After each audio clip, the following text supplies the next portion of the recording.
The Anchor Hocking Glass Corporation brings you Crime Photographer.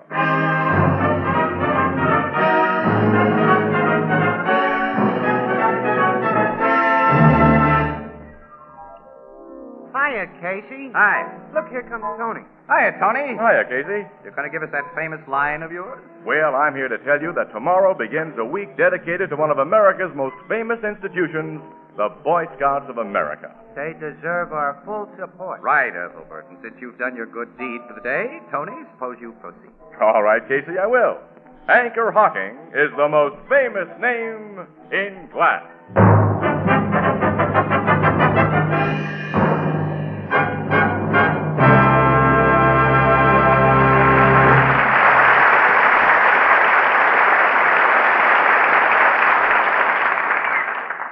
Good evening, ladies and gentlemen. This is Tony Marvin. Every week at this time, the Anchor Hocking Glass Corporation of Lancaster, Ohio, and its more than 10,000 employees bring you another adventure of Casey, crime photographer, ace cameraman who covers the crime news of a great city. Written by Alonzo Dean Cole, our adventure for tonight, Music to Die By.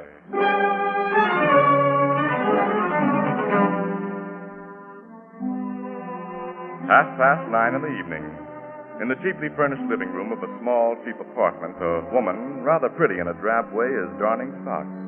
Her husband holds a magazine that he obviously isn't reading. In an apartment above, a radio is loudly tuned in on its dance band. And finally, the woman turns. That music bother you, dear? Huh? Betty Welch is home. Yeah? We always know when we hear that radio upstairs. I hadn't noticed. No? You haven't read a word in that magazine since you turned it on. I'm thinking. Well, why don't you go to bed since you've got a tough day tomorrow? I ain't sleepy. Why don't you hit the hay? You've got to get up early for your job. Oh, I wouldn't get any rest with that radio going over my head. I'll go upstairs and ask Miss Welch to tune it down. Oh, what's the use, Howard? She wouldn't do it.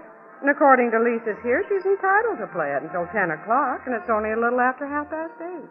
That's so. Very good-looking gal, Miss Welch. Yeah. Not bad. She's caused a lot of jealousy in this building. So you told me. Well, all husbands aren't like you, Howard. Some of them around here have been giving that blonde upstairs quite a play. You hear that stuff from Mrs. Bloomington. That old dame across the hall does nothing but gossip. Mrs. Bloomington isn't the only one. Yeah. Look, Ada, I'm pretty restless. I won't be able to sleep unless I get a walk and maybe a couple of beers. I think I'll walk down to Eddie's Tavern and back. Okay, but before you go, Howard, call up the super and tell him to fix that radiator. Radiator? The one in the kitchen. The super won't fix radiators. Now it's too late. He will if you ask him. You can get most anything out of John. Call him on the house phone now. Okay. I'll go across the hall and get Mrs. Bloomington to stay with me while you're out and the super's here. What do you want to do that for? I have a sense of the proprieties, Howard. Proprieties? Nuts. Hello, super. Hiya, John. This is Howard Clinton, apartment 4B. John, the radiator in the kitchen doesn't work. Can you come up and fix it? Well, I know it's late, John, but be a pal, huh? Yeah. Well, thanks a million, fella. Long. Good evening, Mr. Clinton. Hi, Miss Bloomington. Did you get the super, Howard? Yeah, you'll be right up. I knew he'd do it for you. I'll stay here with your wife, Mr. Clinton, so you needn't worry. Thanks, Miss Bloomington. Somebody might kidnap her if she was alone. They might. She's very pretty. You see, I have one admirer, Howard. Yeah. I'll get my hat and coat. Don't close your door when you go out. I'm leaving mine across the hall open, of course. So if my poor husband needs me, he can call, and I'll be sure to hear him. How is your husband, Miss Bloomington? Oh, just the same. He'll never be anything but an invalid tied to his bed. That music above distresses him so, but we can't demand that Betty Welch woman turn it off before 10 o'clock, I suppose. No. Ada, I'll just have a few beers and come right home. Don't hurry. See you later, Miss Bloomington. So long. So long, Mr. Clinton. Don't close the door. Oh, sure. I won't be long. Ada, dear, I don't know how you can stand the horrible radio of that horrible woman, Betty Welch, right over your apartment.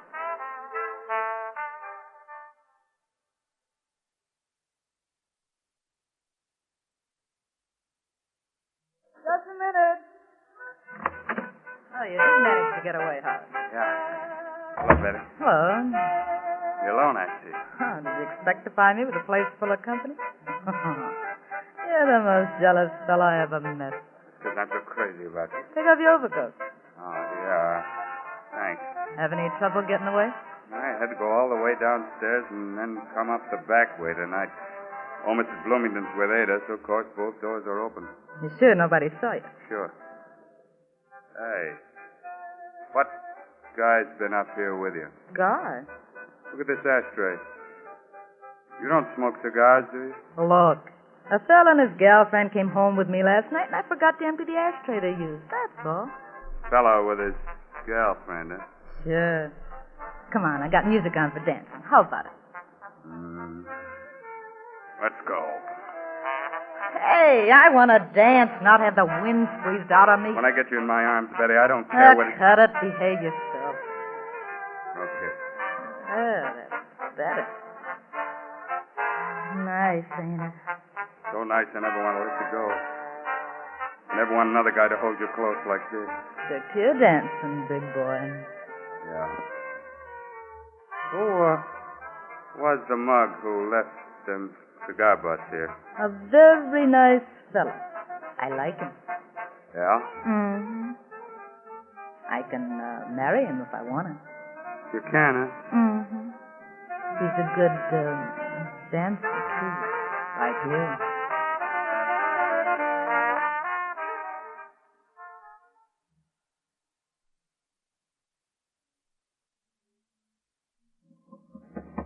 Miss Welch, open your door. Miss Welch, this is John the Super. It's after 10 o'clock and everybody in the house is complaining about your radio. The woman doesn't even answer him, Ada. She's probably gone out. Miss Welch! You're just wasting your breath, John. Use your pass key and open that door. Yeah, I guess I got him, Mrs. Well, if you don't, nobody will ever get any sleep. Yeah, I'll go in and turn that thing off, Mrs. Clinton, right now. I tell her... Holy! What is it? What's the matter? Look! Oh, that girl! And my husband. There's a pistol beside them. Come away. I called the police. I think the two of them are dead.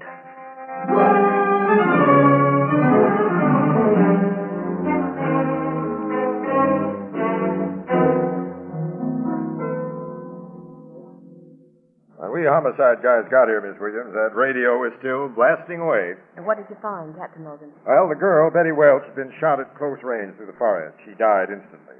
The guy, as so often happens in these murder and suicide ideas, didn't aim so good at himself. He only creased the side of his skull. He's alive then, Logan? He's hardly hurt, Casey. Just knocked himself out for a while. Have you questioned him yet? Oh, plenty. And he's talked plenty. He admits he killed the gal and then tried to bump himself off? No, he denies that. But he admits he was crazy about the girl and very jealous of her. And also, the murder gun's been identified as his, and the old dermal nitrate test shows that he fired a gun sometime today. Well, everything's over for him then, except the hot seat. Uh-huh.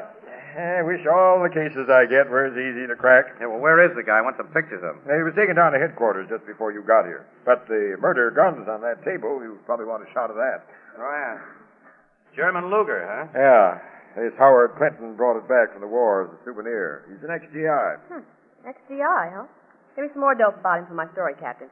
What do you do for a living? Why, he's a foreman at the big Adolphi greenhouses, a nurseryman and plant specialist. Hey, was he on the job today, Logan? Yeah? Captain Logan, tell me. Excuse me a minute, Annie. Yeah. Well, since he denies the killing, Logan, how does he explain it? He doesn't. He says something hit him and he blacked out, which isn't a very good story. Your fingerprint guys went over his gun, first thing. Naturally. The gun was clean. It's a little unusual for a guy to attempt suicide and then clean the fingerprints off his gun, isn't It would be most unusual if we hadn't found an initial handkerchief belonging to Clinton on the floor near the gun. For some reason, maybe he didn't intend to commit suicide at first, he had that Luger wrapped in a handkerchief when he used it, and the handkerchief showed a positive in the nitrate test. Yeah, well, Logan, he worked in a greenhouse where he handles fertilizers that show the same reaction in a dermal nitrate test that gunpowder does. You have no proof that Clinton did this killing. Look, I figured that fertilizer angle, Casey. Now, listen, amateur. It's Clinton all the way, because nobody could have gotten out of this apartment after the killing. No? No. This is the only apartment on the top floor here, and there's no outside fire escape. And nobody could have gone downstairs after Clinton came to Betty Welch's apartment without being seen. Why? Because Clinton's wife in the apartment below had her door wide open. She and another woman, Mrs. Bloomington, sat facing the front stairs, and they're positive nobody came down. How about the back stairs? Now, Mrs. Bloomington's husband's an invalid. His door was wide open, and he had a full view of the back stairs from his bed. He saw Clinton sneaking up them, but he saw nobody coming down. Huh? I guess that settles that, Casey. Well, witnesses aren't always reliable, Annie. I'll give you 10 to 1 that the Bloomingtons are reliable. When you talk that kind of odds, my pockets are lined with fish hooks. Yeah. Just the same, I want to meet the Bloomingtons. Yeah, you'll find them downstairs. Go ahead. Get acquainted.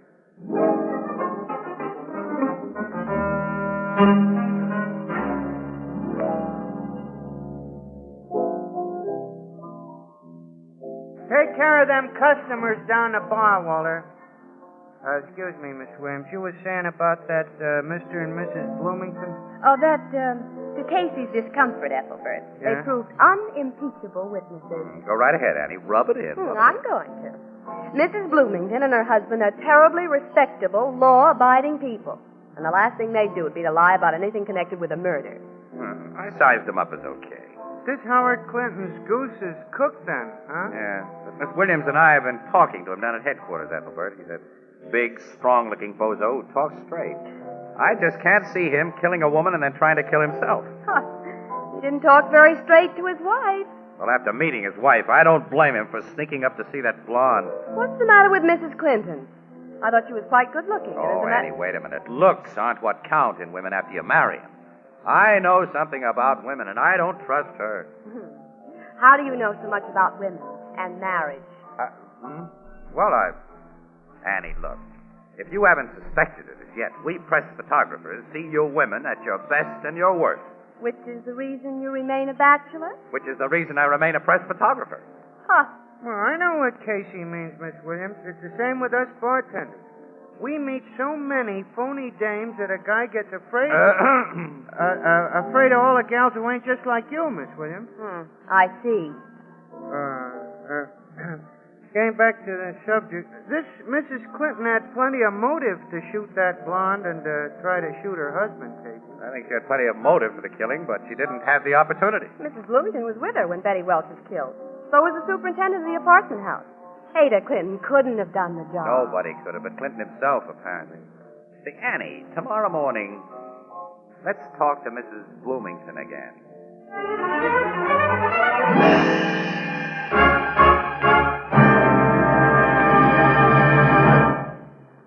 A short while ago, the Anchor Hocking Laboratories perfected a beautiful new material, lovely as century-old jade green Chinese porcelain, and as strong and heat-proof as the Fire King oven glass you use for baking. They called it jadeite. Expert designers used jadeite to achieve a new beauty in dinnerware. And today, jadeite dinnerware costs far less than the most ordinary dishes. Now, I know it sounds incredible, but it's true. You can buy a beautiful 35-piece jadeite dinner service for less than $5. Yes, less than $5 for 6 jadeite cups, 6 saucers, 6 dessert dishes, 6 salad plates, 6 dinner plates, 1 large vegetable bowl, a platter, and a sugar and creamer set. And jadeite dinnerware can also be purchased in open stock. Now, you'll find beautiful jadeite dinnerware at chain stores, department stores, hardware stores, and most other stores selling chinaware and glass. Ask for jadeite by name. Jadeite. Jadeite. Jadeite, the newest triumph of Anchor Hocking. The most famous name in glass.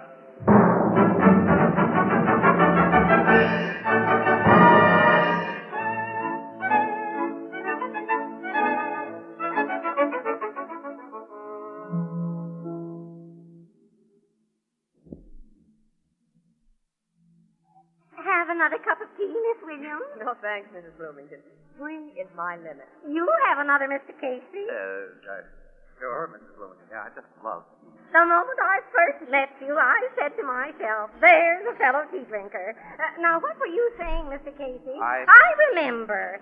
I was telling you about poor, dear Ada Clinton asking me to come across the hall to her apartment last night because her husband was going out and John Felix, our superintendent, was coming up to fix the kitchen radiator. Yeah. Well, I just love dear Ada, so I dropped everything and went over with her. She's silly. The super is in her place often, and she's never asked for a chaperone before. Often? Casey. Oh, no, don't mix what I'm saying with you.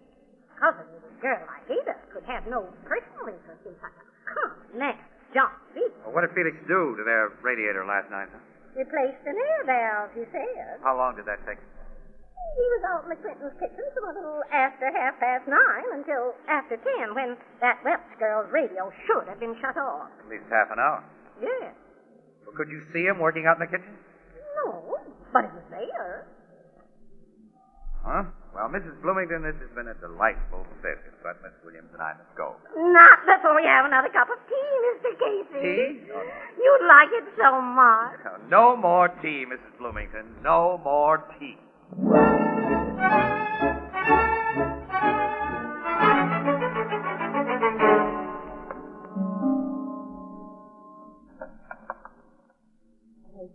If we're caught doing this, Wait a minute. Mrs. Fenton isn't home this afternoon, Annie, and nobody's prowling around the halls here. There. Swung the lock on her door. Come on in quick. No, okay. I can't expect to find anything in the kitchen. I don't expect to find anything, Annie. You want to see the layout. Come in there with me. The slowest mechanic in the world couldn't use up half an hour replacing an air valve. Setup is perfect, kid. What do you mean? Kitchen stepladder here. Look out this window, Annie. A window box. Yeah. Wide strong. By placing the kitchen ladder on the window box, he could climb outside and easily pull himself through the window above, which is Betty Welch's kitchen. Clinton and the Welch girl wouldn't have heard him with that radio blaring as it was. No. He could have gone to the living room above and fired 2 shots with Clinton's Luger that Ada had given him wrapped in an initialed handkerchief of her husband, and thinking that he'd killed both Clinton and the gal when he saw them fall, he could have dropped the gun and handkerchief beside their bodies and come back here the same way he went up, while Ada was establishing a swell alibi for him and for herself with Mrs. Bloomington. Felix and Ada Clinton are in love? Is that it? No. Oh, no. That Ada Clinton couldn't be in love with anybody. Say, wait a minute, Annie. She's the beneficiary of a $10,000 insurance policy on her husband's life. No, that came out when Captain Logan questioned her. Didn't mean anything to him or to us then because she seemed an impossible suspect. Wait a minute. It's veterans insurance, Annie. GI insurance she has. Well, so what? You've got a theory and she has GI insurance. It doesn't prove a thing against either her or John Felix. I think it shows me a way to get proof.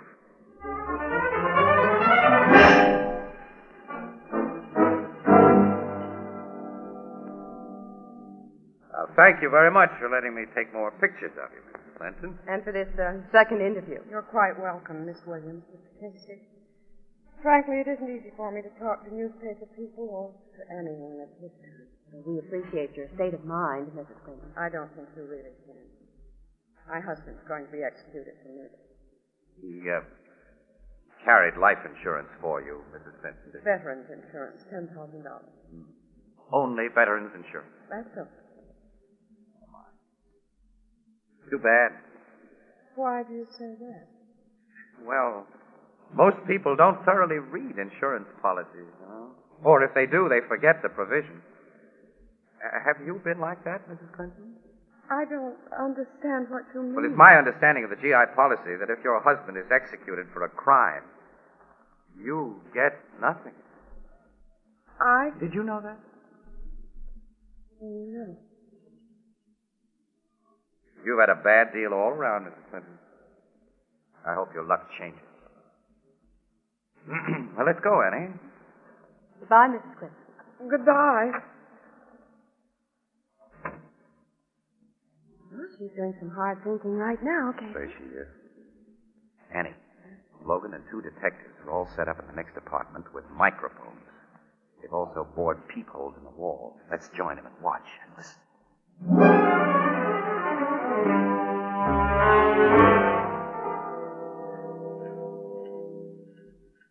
What do you think, Casey? All she did was read her husband's GI policy. Also what looked from here like another insurance policy, and then typed a letter or something, which she just folded and put on the table. You know, the way she typed that letter or something puzzles me, Casey. The gal holds down an expert stenographer's job, but she used the old Hunt and Peck system. Yeah, that's right. It's funny, isn't it? You couldn't see anything of what she wrote, of course. No. Uh-oh. She's at the house telephone. And that means a call to Felix. Well, at least I'll be able to hear when she talks. You 2 men can't hog the earphones. Hello, John. There she is. Can you come up right away? Oh, of course it's safe, dear. Dear? Hurry, I want to see. Casey, I'm afraid your hunch is going to make good. 4 bits as it does, pal. It's a Beth Piker. She may be merely romancing with this John. Neither may have had anything to do with the murder. There's her doorbell. Now we'll see. You 2 will see. I'll only hear. Hello, John. My beautiful Ada. Close the door. Yeah. You think it's all right for me to be up here now? Some of those policemen might be watching us. Why should they be watching us, honey? We haven't done anything Casey? that anybody knows of. That Logan? Oh, shut up and listen. Yeah, you're right. I'm just nervous for no reason. Well, don't be nervous.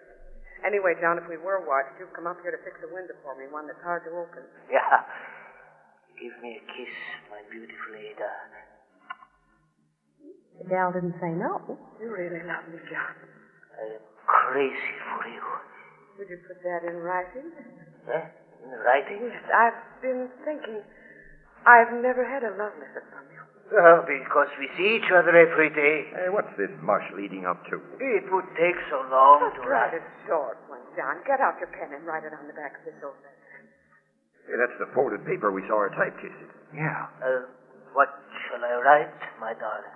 Just, I love you, Ada. All right. You are such a funny woman. I never understand you. There.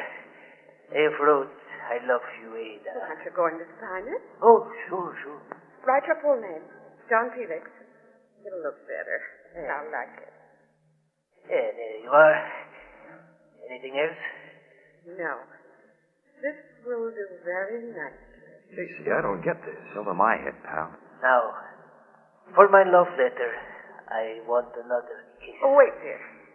There is something else I want you to do for me. I wasn't kidding about a window being hard to open. It's that one, John. Will you fix it for me? Yeah, sure, all right.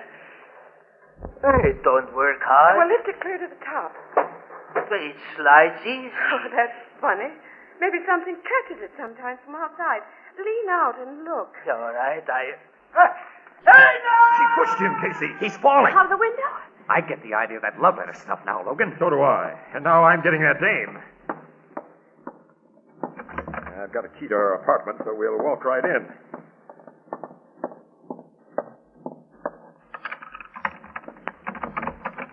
Hello, Mrs. Quentin. Captain Logan. I believe a man just fell out of your window. Oh, Captain, it was John, the superintendent. Captain, he didn't fall. He deliberately jumped. Tell us about it. Well, he came up here a while ago acting strangely and asked if he could use my typewriter. I said yes, of course, and he sat down and typed something on this paper that he signed, folded up and handed to me. Then he raised that window. It's horrible. Naturally, you hadn't had a chance to read the paper he handed you. No, Mr. Casey, take it. Captain, you read it. I imagine it'll be John Felix's confession of the murder of Betty Welch. Don't you, Logan? I think so, Casey. Together with a declaration by Felix that he's about to commit suicide. Why do you say that? In appreciation of the act you just put on, Mrs. Quentin, I'm making you a present of these bracelets. You're under arrest for murder.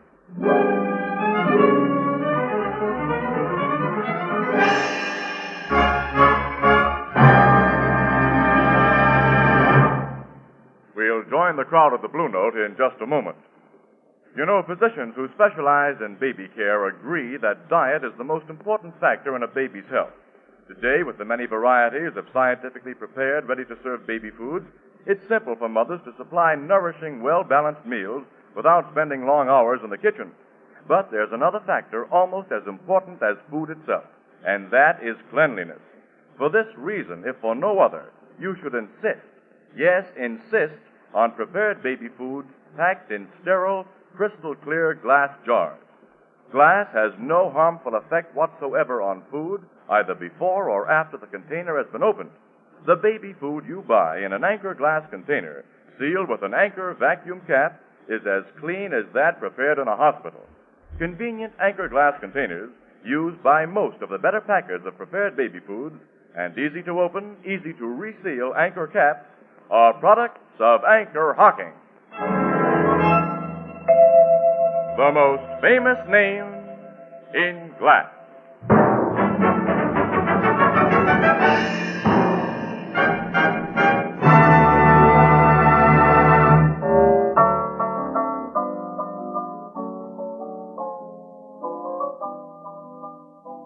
So the Clinton dame made a full confession, huh, Casey?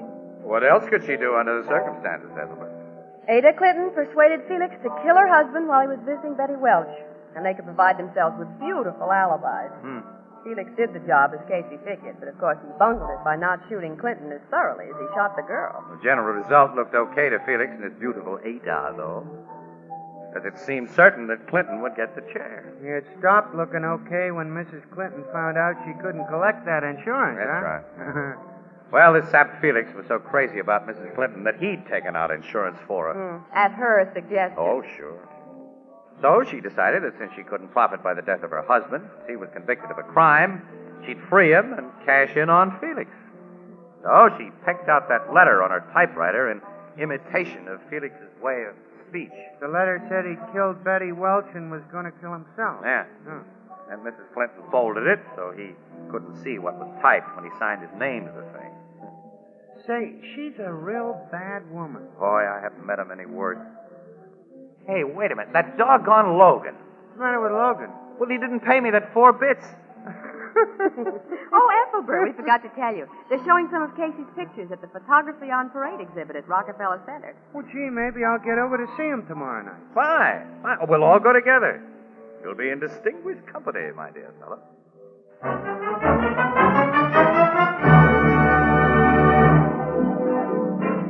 Crime Photographer, starring Stotts Cotsworth as Casey, is brought to you each Thursday by the Anchor Hocking Glass Corporation, makers of Fire King Oven Glass, Anchor Glass Containers, Anchor Caps and Closures. All products of Anchor Hocking, the most famous name in glass.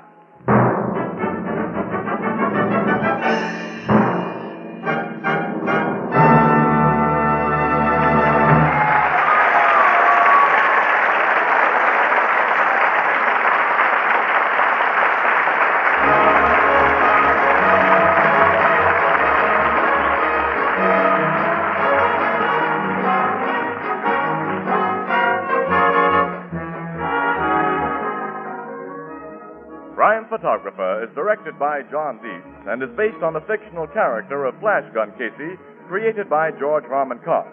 Original music is by Archie Blyer, and the program features Miss Jan Miner as Anne and John Gibson as Ethelbert. Herman Chittison is the Blue Note pianist. This is Tony Marvin saying goodnight for the Anchor Hocking Glass Corporation of Lancaster, Ohio, with offices in all principal cities of the United States and Canada.